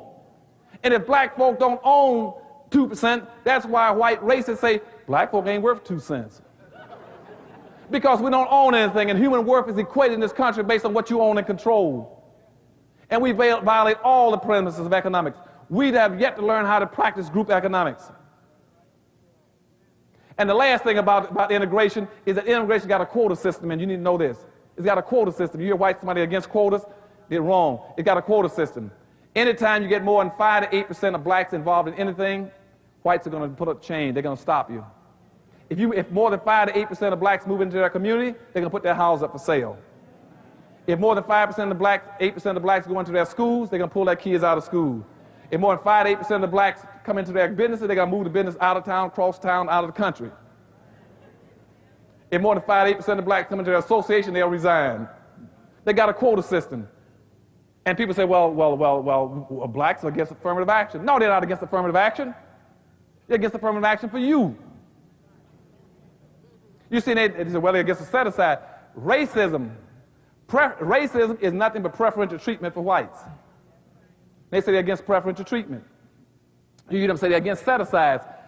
Jim Crowism was nothing but a 100-year set-aside program for whites, where they set aside the best restaurants, the best food, the best schools for whites. They say they're against quotas. You got a quota system, I told you, in the immigration laws. Today, you still are a planned minority. You can't win.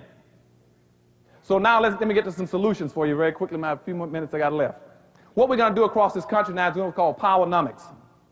That's a new book coming out called Powernomics, Unleashing Black America's Potential. It's a follow-up to the book, Black Labor, White Wealth. It'll show you in very specific terms what you got to do to be competitive. The things we got to focus on is in broad categories with specific principles. The first is the community. You cannot do anything unless you have a community. Your community is your social cohesiveness. The only power, the potential that black people have in America is your social, racial cohesiveness. If you don't have that, you have no power. Forget about everything else. That's a fact of life. You got to have a community, because the community will give you your businesses. It'll give you your sales opportunities in your markets. Now, how do you develop communities? The first thing you must do is stay out of all cross-purpose issues. Cross-purpose means horizontal issues. Don't get involved in any horizontal issues. Let me explain it to you. I see the puzzlements in your eyes. First, racism is vertical. Remember this.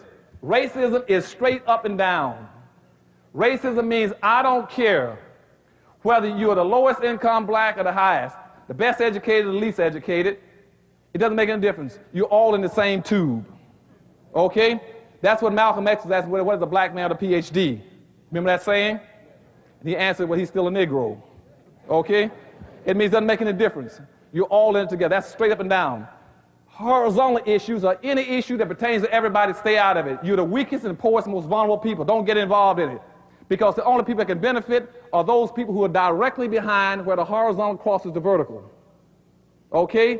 The only people who benefit are where those 2 points cross. That's too small. You don't have that kind of energy and resources to waste. Now, what's a horizontal issue? Sexism is a horizontal issue. If you get into these various religious issues, that's a horizontal issue. Poverty is a horizontal issue. I keep telling some of my civil rights leaders, stay away from poverty. You cannot eradicate poverty. Poverty is a fixed, it's a given. You're always going to have poor people. And people say, well, you're going to have poor Greeks, poor Indians, poor Lithuanians, poor Hungarians. Quit trying to eradicate poverty and try to get as many black folk as you out and leave poverty alone. But they try to eradicate something that can't be eradicated. Culturalism. That's a horizontal issue, and it pertains to everybody. Let me give you about sexism, for instance. I tell black women who always want to get into sex issue, they think that somehow that the issue is sex rather than racism. See, my great-grandmother was not enslaved because she's a woman. She was enslaved because she was black. Okay? And if you're going to get into sexism, I want black women to understand this, to keep your priorities in order. If I say abracadabra right now and sexism disappeared, you still can't go into place because you're black. And if you keep it in order, remember what your mother felt. The minute she knew she was pregnant, she knew at that moment she was going to have what? A black child long before she knew the sex. So you keep your priorities straight and say, since my color came before my sex, I'm going to keep it in that order.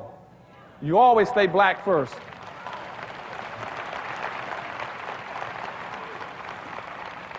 So stay out of those cross prepositions. I'll explain out the next time I come back out here on a Powernomics workshop or something. But that's very important. I can show you all the problems you got with that. And see, but once you stay out of those horizontal issues, like I tell some of my Muslim friends, I said, don't be worried about pushing Islamic faith. Push your skin color first and stay aligned with your people. And I tell them, the people in the Baptist church, quit worrying about about being a Baptist and worry about being black. And again, I have to give credit to your minister. It seems like he's one of the few in the country who understands that. That you put who you are and as a people before you start talking about what denomination you belong to. And especially since most of the denominations on the earth all work together to enslave black folk. All of them pimp and hustle black folk. The Catholics, the Protestants, the Baptists, the Jews, and everybody else got black folk. But what we're going to do then is start, once we get past building these communities, then we're going to start getting into what we call building alternative economic structures. That's very important. You got to build your own alternative economic structure. An alternative economic structure, in the short time I haven't got time to explain it, is nothing but building your own city, your own communities, your own towns. Building a lot of small sub-communities all over America. You build a community of markets, a community of producers, a community of distributors, a community of retailers. And we all interconnect all over the country and build a vertical order. Let me give you an example, for instance. The reason I'm down in Tuskegee and down in New Orleans is because, as an example, we're trying to build 12 major industries in America. The first one is seafoods. Why am I picking seafoods? Because one of the first principles of Powernomics is you must always dominate economically wherever you dominate in population. We, as black folk, are one of the largest consumers of seafood in America. We must dominate in seafood production. So what I did down there was go down there and I got blacks now who are raising seafood in ponds. They're growing crabs, oysters, clams, catfish,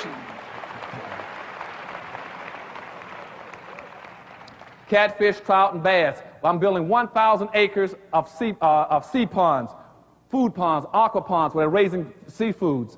Now, I got blacks in the farmers now. They're going to raise grain, wheat, soybean, corn, and wheat. They're going to make the feed for us to feed those fish. Now, when that comes up, I'm heading out here next week. I'm building and putting in $5 million into a processing plant in the South. I don't name the city because I don't want people to try to cut me off. But we're building our own processing plant. All that seafood then is bought from those black farmers. Those blacks that got land and not using, they're now going into business and making money raising seafood and raising feed. And blacks are now going to be hauling that feed over those ponds. And I'm asking for people to raise the money to build the ponds. And we already got about 5 ponds coming up already. And now, when it comes up, all that seafood's been picked up and shipped to our plant. And in our plant, as I say, the plant's cost almost $5 million, $4.5 million to $5 million. We already got $30 million worth of sales already on the books going through the plant. Okay?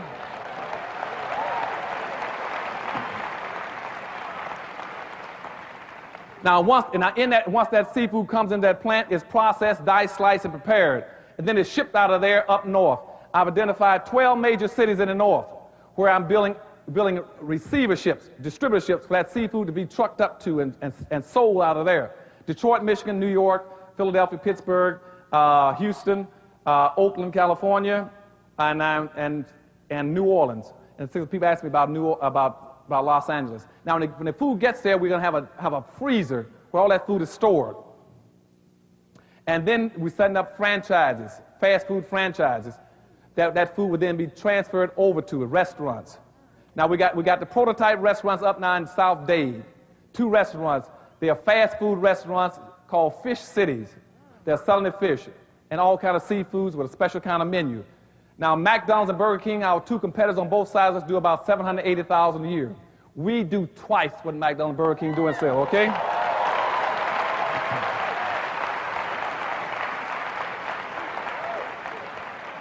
Our stores sell $1.5 million. They're doing $1.5 million a year, both stores. And our stores, we have traffic around our stores 2 blocks long, 24 hours a day around the store. And they're all black owned. So they can't cut us off. I got us locked in from the seafood to the grain, all the way to the restaurants and the market. Okay?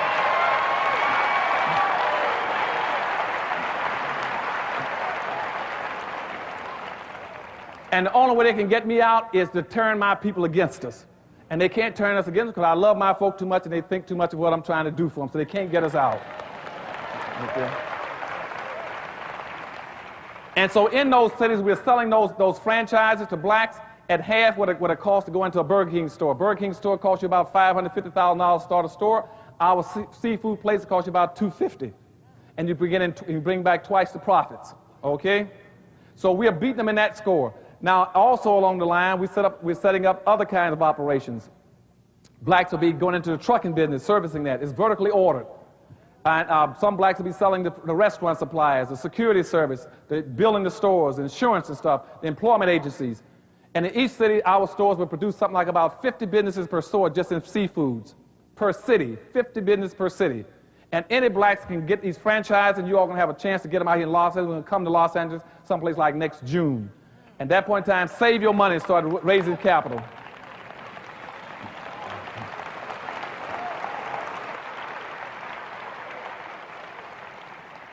Now, I'm telling you what we're doing down in New Orleans, so you know that down in New Orleans, we don't have one black tourist area in America. And again, I want my people to come together and build a community. So when I was down in New Orleans, I was going through the black community trying to find the old black community. In New Orleans, right now, when people go there, they got the French quarters, all white, no blacks down in that area. I've gone over and identified an area now where we're going to rebuild a black community there. And I got 2 blocks of land down there. I'm trying to build. I'm going to put in black clubs there with black entertainment for a jazz club, a blues club, and a popular club. We're going to put in black restaurants. And we're also going to put in souvenir shops. And we're doing it vertically. And we come out with a national campaign asking all blacks in America, since we don't have a black tourist area in America, plan your conferences only in New Orleans. When you go to New Orleans,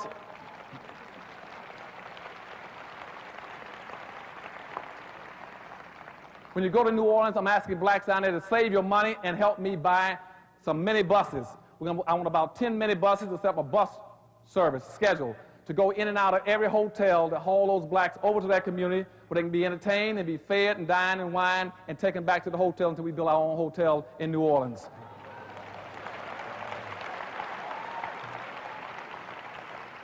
New Orleans has about a 67% black population. They don't own anything in the whole city. And we're going to change that and turn it around. That's what I was in New Orleans for, and we're getting it together real fast. We're getting all kind of support. Not only all support from blacks, I got a lot of whites all over the country trying to help us too. They understand the need. So get one thing clear now. All whites are not bad. That's what I'm saying. We got a heck of a lot of whites that are helping us all over the country trying to solve this problem.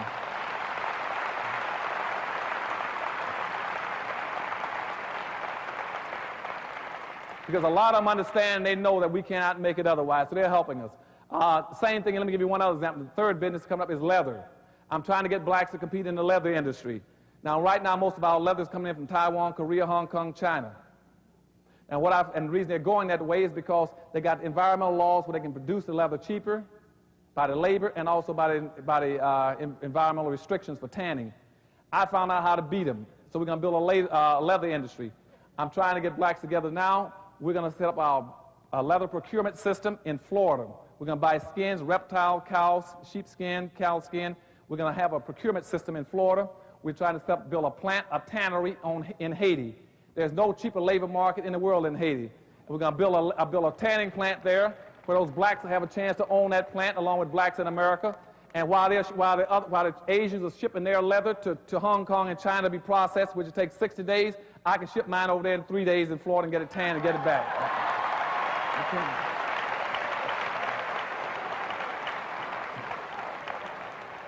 When that leather comes back in the United States, I'm trying to set up 2 plants.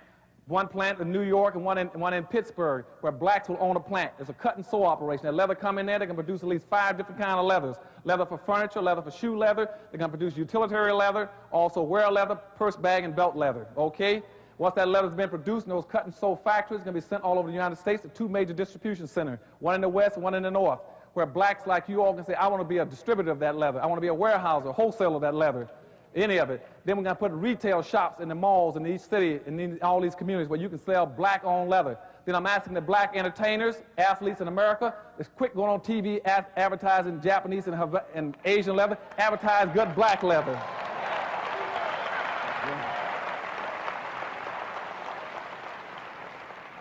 And so we're going to build a leather industry where you have your own chances, your own industry, and own your own businesses. And as I said, we're going to sink our roots into the ground and grow tall and strong, and nobody can pull us up. And we're going to have our own communities built around our own industries. And each and every one of you have a chance to go into your own businesses where you'll be dependent upon the black above you and the black beneath you to depend on them, okay? Buy from your own people, trust and love your own people, because nobody else cares about you. You don't have any incentives or interest in black folk in America anymore.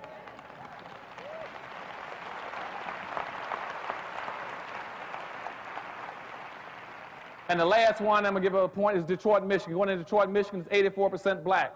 Now I go into the city, they got a black mayor, a black city council, a black board of education, and a black school superintendent, and a black police chief. They said, Dr. Anderson said, since you're here, we're going to give you a trophy and a plaque. Say something nice to us. I said, first of all, if I say something nice, what are you doing for black folk in the city? They said, we got an office of minority business.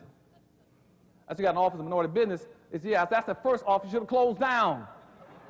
You got an 84% black city. You got an office of minority business for black folk? They said, yes. I said, somebody is not, the light's on, but nobody's home. The first thing you must learn is when you become the majority, you must act like the majority. You see what I'm saying?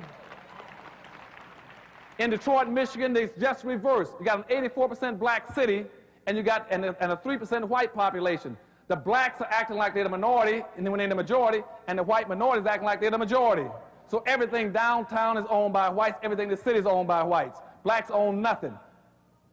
And because the blacks can't get their mentality straight about learning how to practice and learn how to win. And so I go look at the contracts for services and goods in a city like Detroit, 97% of everything in Detroit for services and goods and contracts go to whites, and the city is 84% black. Because blacks don't understand that they're supposed to be winning. And I told them, I said, first, they said, what would you do? I said, first of all, I would sue all of you. Because that's against the law. Because you see, our good jurist, Clarence Thomas, has already ruled, saying that you cannot bypass a majority to give to a minority. You all got to get tricky. When you become the majority, you practice that. Say, oh, we're the majority now. You see? When you build these communities, you become the majority. And you start to winning. Because remember, the majority wins, the minority loses. And every time you use the word minority, you say, I'm a loser. It creates a negative mindset.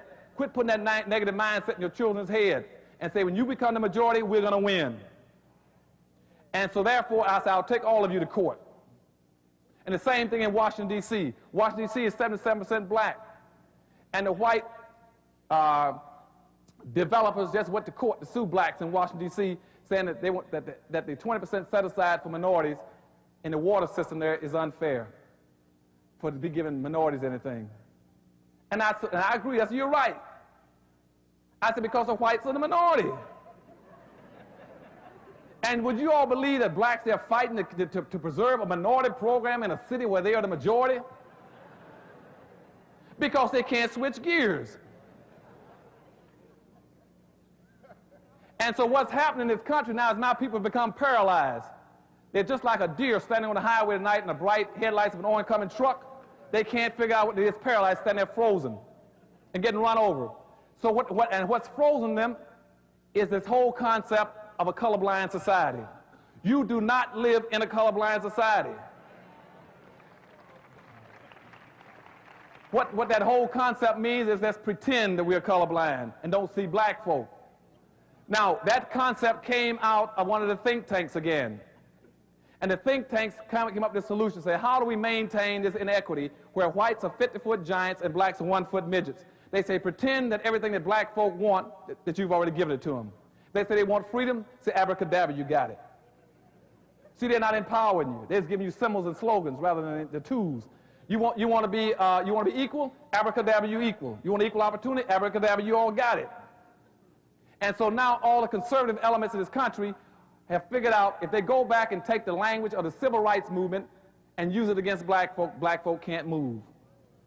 because black folk can't figure out what to do, like that deer on the highway. If forward discrimination took them too far into the garage, the only way you can get the car out of the garage is put it in reverse. They said, no, y'all can't put it in reverse. That's reverse discrimination. We admit that we use forward discrimination to get it in there, but y'all can't use reverse discrimination to get it out. You see? So therefore, you got to keep the car in neutral. And we got to have a race-neutral society now. And that way, however things exist now, it is stuck and frozen like that. And let's pretend we're a colorblind society. And so consequently, nobody wants to look after my people anymore. They just stand there frozen on the highway. And I'm very much concerned. I got all kind of plans on the Powernomics, how we can solve some of these problems. Same thing in politics. In politics, start teaching your people to be responsible. And don't vote for anybody who runs for an office, green, yellow, black, if he would not deliver back to the black community. Okay?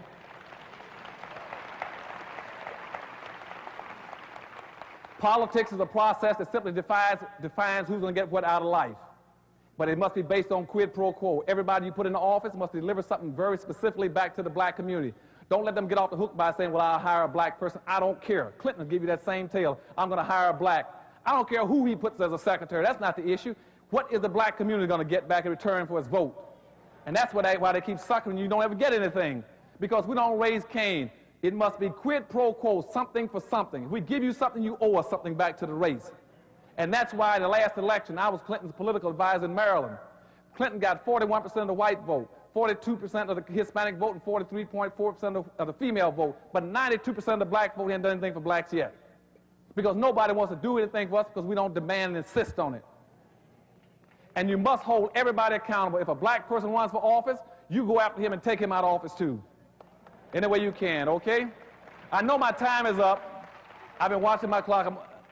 My time is just about up, but I would spend a lot of time teaching you how to play politics. There are a lot of rules in Powernomics. But the thing I'm telling you in conclusion is everything you do, play it to win. Practice group economics, group politics, build alternative economic structures, redesign your school systems. Right now, people are saying school systems are failing blacks. The school systems are not failing blacks. The school systems are doing exactly what they were originally designed to do. That was to produce blacks who were marginally educated to work for whites. But now, as I told you, is that blacks are obsolete. They don't need your kids anymore. They don't need half-educated kids anymore. And so what you should do is go back and close down the assembly line and get your plan and say, we will now rebuild our schools across black America based on the needs of black Americans. In other words, what I'm saying to you is this. If I told you all right now we were going to the moon, and we agreed to go to the moon, now our schools will know what to do. Because now they say if black folk going to the moon, you see, you got some direction. And now the school system say, well, now we got to produce more mechanics and more astronauts and more physicists and biochemicals. We got to prepare for that. But right now, the school system is still operating the way they were designed in 1867, was to produce black folk who were marginally educated people. And nobody wants our kids. Our kids keep telling you all that. That's why right now in the large cities, 65% of all the black kids that start nursery school never graduate from high school. They're telling you something, you're not listening. They're saying you're dysfunctional. There's no use in going to school. The school doesn't mean anything. There are no businesses in my community. There's no health. There's nothing in my neighborhood worth staying into. Go back and develop a national plan about where your people want to go, and then transmit that plan to every black individual, every black corporation, every black association. And then we can do it. We got the expertise, we got the skills, we got a little bit of money, and the last thing we got to do is get rid of a lot of our black leadership. Okay?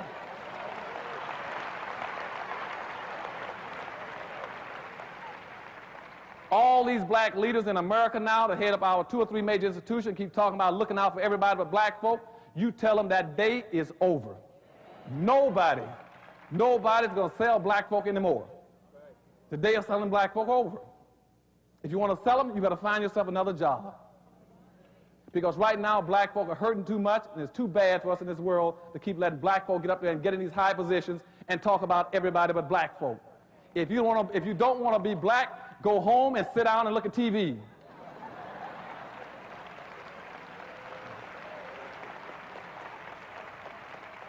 And I tell all my friends, even those who look up the rainbow, talking about a rainbow coalition, as I'm telling you, there is no blackness in the rainbow. And if you want a rainbow, look inside my race and you'll find it. Look at this beautiful rainbow of people. All the colors you want. There's my rainbow. And I love you all and thank you very much.